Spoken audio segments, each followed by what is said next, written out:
Welcome to RMCA Bishop's spiritual message for Christian character formation. Let us begin this small reflection with a short prayer. O my God, strengthen my faith. May I hope with the greater certainty. May I love with the greater ardor. May I have greater sorrow. O my God, grant that I may always be prepared for death, that I may fear your judgment, that I may escape hell, and that I may merit heaven. In the name of the Father, and of the Son, and of the Holy Spirit. Amen. My dear friend, Pope Francis urged a group of Italian seminarians to avoid rigidity, which he said lacks humanity, and encouraged them to ask God for the gift of docility.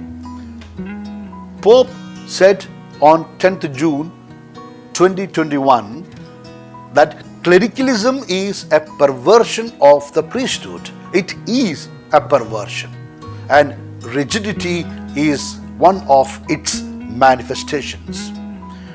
When I find a rigid seminarian or a young priest, I say something bad is happening to this one on the inside. Behind every rigidity there is a serious problem, because rigidity lacks humanity.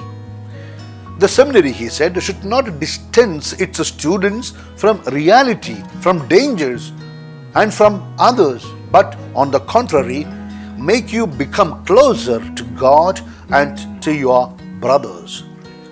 Within the walls of seminary, expand the boundaries of your heart. Expand your heart. Extend them to the whole world, he said. Be passionate about what draws near, what opens, what brings together. Pope also spoke of something interesting and important to the seminarians. Be steeped in the Word of God, not only in internet chat. Don't be satisfied with being skilled in the use of social media and digital media to communicate. Only transformed by the Word of God will you be able to communicate words of life. He said that the world is thirsty for priests who are able to communicate the goodness of the Lord to those who have experienced sin and failure, for priests who are experts in humanity, for pastors willing to share the joys and labors of their brothers, for men who allow themselves to be changed by the cry of those who suffer. Pope Francis also said that he liked to compare seminaries with the image of Holy Family of Nazareth. It is there Jesus was welcomed, guarded, and formed in the view of the mission entrusted to him by the Father. The formation in the seminaries must be in the similar fashion.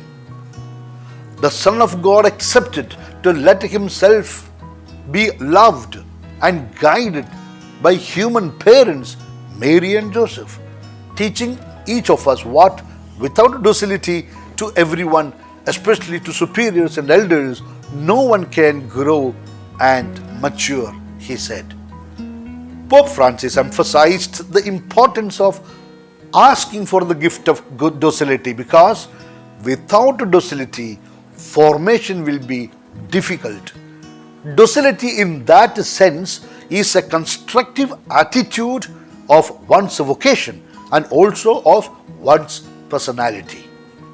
To the formators in the seminaries, Pope Francis advised, may the seminarians learn more from your life than from your words, as happened in the house of Nazareth, where Jesus was formed at the school of Joseph's creative courage, simplicity in lifestyle, humility in relationships, and authenticity in spirituality. May they learn docility from your obedience, industriousness from your dedication, generosity towards the poor from the testimony of your sobriety and availability, fatherhood thanks to your lively and chaste affection. Reflecting on St. Joseph's chastity, Pope Francis explained the virtue of chastity as freedom from possession in all areas of life. Only when a love is chaste, it is truly love, he concluded.